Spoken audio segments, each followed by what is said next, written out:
Diagnostiquée de la mucoviscidose dès les premiers mois de sa vie et transplantée de nouveaux poumons voilà 2 ans, Laurence Burnard revit après avoir frôlé la mort.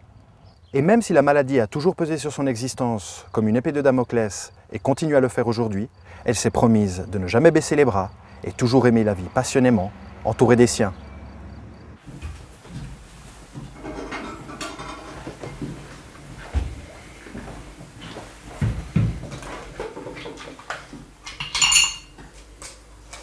J'ai été greffée, transplantée des poumons, des 2 poumons. Donc maintenant, je dois prendre à vie des immunosuppresseurs qui sont des anti-rejets. Donc c'est des médicaments qui diminuent le système immunitaire afin que mon corps accepte ces nouveaux poumons.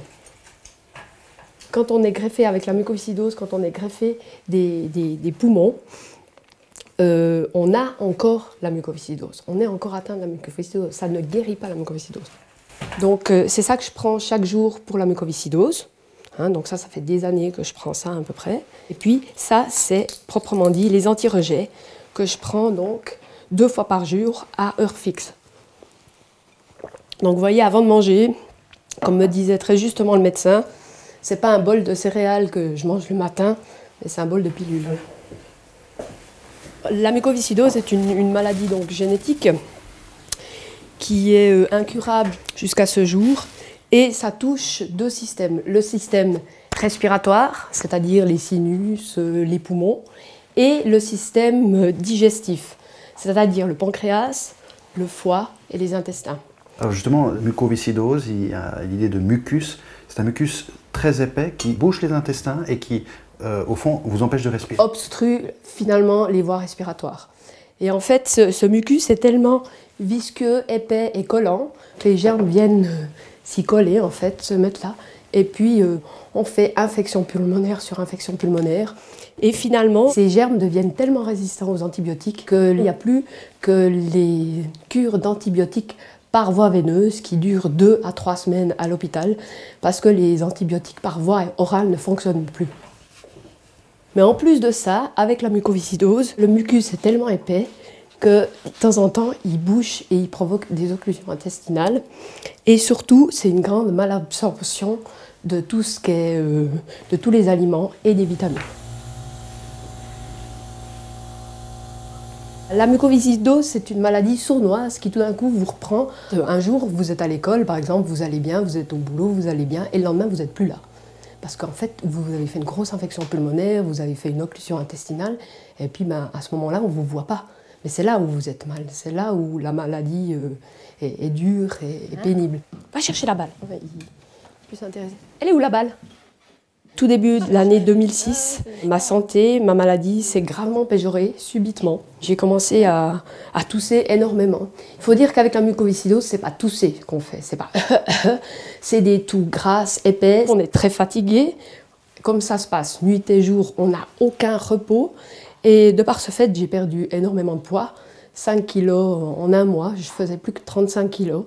En arrivant à l'hôpital, on m'a mis tout de suite de l'oxygène 24 heures sur 24. Finalement, on m'a mis un tuyau dans l'estomac qui s'appelle une PEG pour me nourrir, vu que je toussais tellement, chaque fois que je toussais, le peu que je mangeais, je le vomissais. J'ai passé des mois à vomir en fait, donc j'arrivais absolument pas à reprendre du poids. Et là, à ce moment-là, le médecin m'a dit, je me rappelle très bien de ça, puis il m'a dit, écoutez Madame Burnard, là, on va devoir changer de traitement, là, ça va plus suffire. J'ai tout de suite compris ce qu'il avait voulu dire, c'était une greffe. Moi, j'ai franchement l'impression, et j'ai cette image depuis très longtemps, que je construis un château avec des cartes.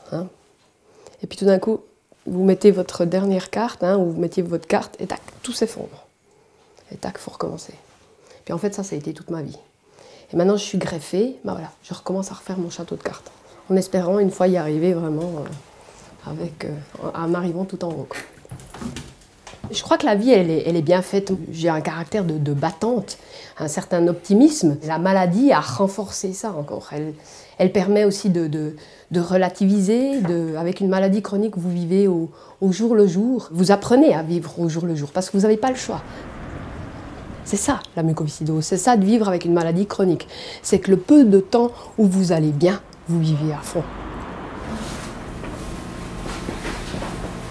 Au moment où quelqu'un est transplanté, il va acquérir le patrimoine génétique du donneur. Donc là, Laurence n'aura plus de mucoviscidose dans son poumon, elle l'aura toujours au niveau de ses bronches et dans toutes les cellules et de tous les organes de son corps, mais elle ne l'aura plus dans son poumon. Par contre, ce qui limite l'efficacité à long terme d'une transplantation d'organes, notamment pulmonaires, c'est ce qu'on appelle le rejet. Avec une stabilité. Il faut savoir que la survie d'un patient transplanté du poumon, c'est à peu près 60% des patients transplantés à 5 ans. C'est moins bon que les autres organes. Et c'est probablement moins bon parce que le poumon est en contact permanent avec l'extérieur, ce qui n'est pas le cas d'un rein, ce qui n'est pas le cas d'un cœur, ce qui n'est pas le cas d'un foie, etc. Prenez de l'air au maximum, allez-y. Et vous soufflez fort, allez-y, videz. Quand le docteur Felrat a dû m'annoncer qu'il fallait penser bel et bien à la greffe, ce que j'ai trouvé d'extraordinaire, c'est que tout de suite, il est venu auprès de moi et il m'a dit « Laurence, vous n'êtes pas seule. Laurence, on est là et on est là avec vous. Et puis ce que j'aimerais bien que vous compreniez, c'est qu'on forme une équipe, que ce soit la physio, la diététicienne, on est tous autour de vous à la même échelle. » Salut, tu vas bien?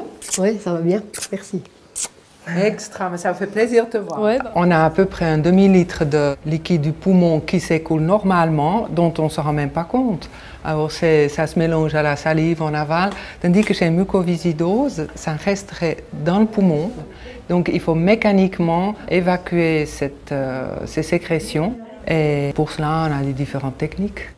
Question peut-être un peu naïve, mais ce glaire, au fond, c'est la maladie. On le voit, on vit avec. C'est vraiment c'est un peu l'ennemi, ce glaire. Ce glaire, ce mucus, ce crachat, au début, je le vivais très mal. Parce que c'est vrai, on n'ose pas cracher. En tout cas, dans notre pays, c'est assez mal vu. Et puis moi, pour vivre, je devais cracher à longueur de journée. Ma mère, ma grand-mère, dès que je toussais, elle me disait « mais crache !» Puis moi, ça me dégoûtait tellement que je me dépêchais de le ravaler. Je vais vous dire, quand j'étais stagiaire, je me rappelle toujours quand j'étais allée voir ma première mucoviscidose à l'hôpital, c'était un enfant de 3-4 ans, puis mon responsable de stage m'a tout de suite averti, ne t'attache pas, hein, parce que de toute façon, il ne vivra pas plus de l'âge de 7 ans, il n'y en avait pas. Et ça montre à quel point c'est lourd, parce que, vous voyez, et Laurence, comme moi, on connaît des personnes qui sont plus de ce monde. L'amitié est un des points clés, je dirais, pour survivre à une maladie chronique. Donc, par conséquent, j'aimerais vous présenter Marielle. C'est une amie qui m'est très chère. Marielle m'a été précieuse pendant cette période pré-greffe parce qu'elle se trouvait bêtement à l'hôpital pour travailler. Puis ça a été véritablement mon petit ange, dans le sens que à tout moment, elle débarquait dans ma chambre, puis comme par hasard, et à mon avis, il n'y a pas de hasard. Au pire moment, au moment où j'étais en train de vomir, j'avais personne pour m'aider. C'est vrai que j'ai effectivement pu voir Laurence à différentes étapes frôler la mort. Je crois que le mot, il est vraiment là. C'est vraiment des moments pénibles. Elle a aussi été toute sa période avant la greffe très, très affaiblie. Il y avait toutes ces quintes de toux qui étaient très impressionnantes pour l'entourage. On avait l'impression qu'elle n'arrivait plus à reprendre sa respiration. Et puis on se sent tellement impuissant dans ces moments-là que c'est difficile. Un des moments forts qu'on a vécu, c'est quand Laurence était avant la greffe à la maison, qu'elle était vraiment très très faible, elle était au plus mal, on la voyait s'affaiblir de jour en jour. Puis j'avais discuté avec Laurence et dit, moi j'ai l'impression que cette fois Laurence, il n'y a pas d'autre possibilité que d'aller à l'hôpital. Puis là elle m'avait dit, alors même si toi Marielle tu m'abandonnes, je peux vraiment plus avoir confiance en personne. C'est vrai que ça a été un moment dur à entendre.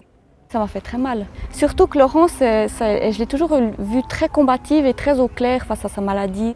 Je pense que ça a été un petit peu un cri de désespoir. Je ne pouvais plus aller nulle part sans que j'aie quelqu'un avec moi.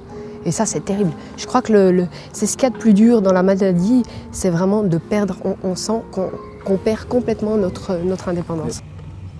Toute ma vie, malgré cette maladie chronique, ce pourquoi je me suis battue, c'est en fait pour toujours garder cette indépendance.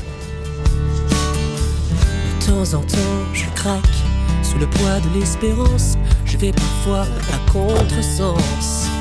De temps en temps, j'ai des flèches plantées au cœur, de la peine, de la rancœur. De temps en temps, je ris de rien, Je fais le con parce que j'aime bien. De temps en temps j'avance. Ça va? Ouais, super. Ça se passe bien? Ouais, extra. Alors voilà, c'est ma maman. sans qui je serais plus là, quoi, parce que elle a tout fait. Mes parents ont tout fait pour moi, et ils ont toujours été là, et puis ça a été ma force, et c'est eux qui m'ont donné cette envie de vivre et de lutter.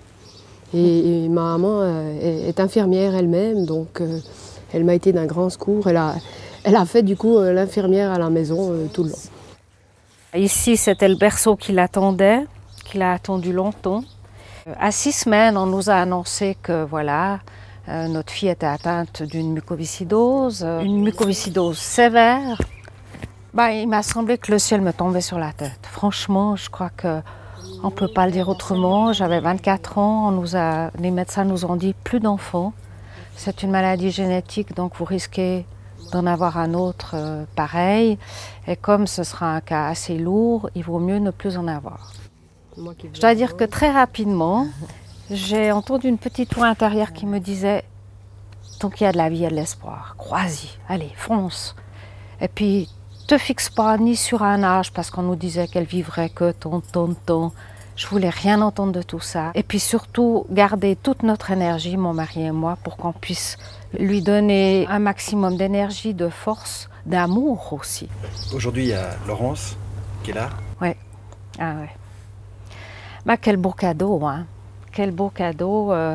Quand on la voit aujourd'hui, quelle force il y a dans ce corps et dans cette âme, cet esprit, je ne sais pas comment le dire. À 6 ans, elle a fait une occlusion intestinale. Et là, elle souffrait tellement. Là, je lui ai tout dit là-haut. Hein. J'étais révoltée de la voir si mal. Mon mari n'osait presque plus entrer dans la chambre, le chien non plus d'ailleurs. Et puis tout d'un coup, je suis tombée à genoux et je me suis dit, mais à quoi ça sert de me révolter comme ça? Demande. Alors je lui ai dit, toi, si vraiment tu existes, alors agis, mais rapidement. Et je ne vous mens pas que dans les 5 minutes qui ont suivi, Laurence tout d'un coup m'a appelée. Elle m'a dit, maman, il faut que j'aille aux toilettes. Voilà, ça a été le premier miracle, je dirais, qui s'est produit et qui m'a interpellée sérieusement parce que j'y croyais comme ci, comme ça. Mais là, je me suis dit non, il y a vraiment une force supérieure qui est tellement énorme, qui nous dépasse. Et voilà, toute la suite sera guidée par cette force. Avant la greffe, Laurence m'a dit, tu sais maman, de toute façon, sache une chose, c'est quoi qu'il arrive, il ne faudra pas être triste. Parce que moi, j'ai vécu déjà tellement de choses sur cette terre. C'est vrai. Ça, je vous l'ai toujours dit. Je ne suis pas mariée, je n'ai pas eu d'enfant, c'est peut-être les seules choses que je pourrais regretter, mais le reste, j'ai quand même eu un vécu assez extraordinaire, malgré la maladie. Ouais. Donc ça, c'est la première chose que je vous ai dit. Ouais. Et puis la deuxième chose que j'ai dit, c'est que de toutes les manières, quoi qu'il arrive, je ferai tout et je me battrai jusqu'au bout pour survivre à cette greffe. Ouais. Et c'est la promesse que je vous ai refaite en partant au bloc opératoire. Ouais. Avec le sourire, un sourire radieux comme elle a sur toutes ses photos. Je me rappellerai toujours du jeune chirurgien qui nous a reçus, qui était touché par ce sourire et qui m'a dit, vous savez madame, alors vraiment, j'ai rarement vu une patiente qui entre avec un sourire aussi lumineux. Ah, ça fait du bien. Puis je me disais intérieurement, quoi qu'il arrive, ce sera ce sourire qui me restera toujours. Ce qui m'a impressionnée, c'est vrai que pendant toute la période où vous attendez cette greffe, vous vous demandez comment vous allez réagir à ce moment-là. Et bien là, on a tous les trois été d'une sérénité, mais incroyable. Moi, franchement, ça venait pas de nous, ça venait de là-haut, ça venait de Dieu. Et j'ai vraiment eu cette impression-là. C'est que je me réjouissais d'arriver là, j'attendais qu'une chose, c'est qu'on arrive à l'hôpital et qu'il me greffe. Voilà. Chose qui est quand même le suspense jusqu'au bout, il faut savoir. Parce que c'est seulement après que le chirurgien ait vu les poumons qu'il décidera si oui ou non il va commencer la greffe. Cette greffe, en fait, elle a été très douloureuse. Ça ne s'est pas si bien passé finalement après l'opération. J'ai fait beaucoup d'hémorragie, ils ont dû me réouvrir 3-4 fois. J'ai pris tout d'un coup 22 litres d'eau. Enfin, tout plein de complications qu'ils avaient pas tellement prévues. Et puis, de par ce fait, du coup, ils m'ont mis dans un coma artificiel. Donc j'ai été 2 semaines et demie dans un coma artificiel. Ils ont dû me trachéotomiser. Cette trachéo, c'était très pénible parce que pendant 1 semaine, 2 semaines, ils me l'ont laissé et puis vous ne pouvez pas parler. Et moi, j'avais vécu des choses assez pénibles dans mon coma et il fallait absolument que je puisse en parler. À un moment donné, hein, j'ai vraiment senti la mort, quoi. Je l'ai pas vue, mais je l'ai senti, j'ai quand même vu quelque chose. J'ai vu cette fameuse lumière dont on parle, qui est une lumière... Ouais, c'est incroyable parce que c'était très difficile d'y résister d'ailleurs, parce qu'elle vous attire et vous vous sentez tellement bien, vous avez l'impression de flotter. Mais en même temps, j'avais fait, comme je l'ai déjà dit, j'avais fait une promesse à mes parents, à mes amis. J'avais dit que je me battrais, que je ferais tout pour vivre. Et en fait, je crois que c'est ce qui m'a permis de résister à cette lumière qui, en fait, à mon avis, c'était la mort. Ah si, Basile, ah si. Hein? C'est un endroit où je pense, où on est délivré. En fait, moi, ça aurait été la solution de facilité, de partir vers cette lumière. Et en fait, je me suis rappelé qu'en bas, sur Terre, on tenait à moi. Et c'est de cet amour, cette promesse qui m'a fait me battre. D'ailleurs, à un moment donné où j'ai senti que je commençais vraiment à perdre des forces et puis à plus pouvoir vraiment résister, j'ai fait appel à Dieu. Je lui ai dit, mais là, je ne peux plus rien faire, quoi. Je fais mon possible. Il faut absolument que tu viennes m'aider. Il faut que tu viennes à mon secours.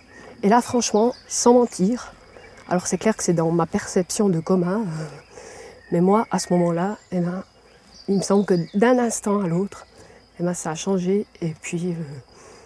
je me suis sentie mieux, et puis tous les médecins qui étaient autour de moi sont partis. Et puis voilà, quoi. C'est là où je crois que j'ai affronté la mort et que j'ai pu y survivre. Une chose que j'ai réalisée quand je me suis trouvée face à la mort, c'est qu'on est complètement démunis. On est nus. C'est bel et bien l'expression vraie. On est nus, on n'est plus rien. Et on a beau avoir la famille autour de nous, les infirmières, les médecins, on est seuls. On est complètement seul, démunis face à la mort. J'aimerais faire comprendre aux malades, tout spécialement aux mucos qui sont en train d'attendre une greffe, ben, perdez pas confiance. Il y a toujours une lumière au bout du tunnel. Et puis, quand vous partez, quand vous préparez pour cette greffe, ayez un seul objectif, vivre. J'ai eu la chance de recevoir ce cadeau magnifique, ce don d'organes, ces nouveaux poumons qui m'ont permis comme on a compris, de continuer de vivre. Et combien c'est important, combien je vis maintenant à 100%, à 100 à l'heure, parce qu'à quelque part, au fond de nous-mêmes, on aimerait un petit peu essayer de rattraper le temps perdu. Je viens tous les jours dans la nature, et ce que je trouve d'extraordinaire avec la nature, c'est qu'elle est toujours là, elle est toujours pareille. Elle vous prend comme vous êtes, elle ne vous juge pas. Je peux tout lui déposer, je peux tout... Mes projets, comme mes soucis, mes peurs, mes craintes, comme mes bonheurs, c'est extraordinaire. Et pour moi, c'est vraiment un reflet de Dieu, d'une force supérieure. Et puis maintenant, j'aimerais faire un appel aux dons d'organes. Vous pouvez tous comprendre combien c'est important, combien avec une seule personne décédée, on peut sauver plusieurs vies. Parce que quand ils prélèvent des organes sur une personne, ils ne prennent pas juste les poumons, ils prennent le cœur, les poumons, le pancréas, le foie. Donc on sauve plusieurs personnes. Je remercie mon donneur, je pense à sa famille. Je serai éternellement reconnaissante.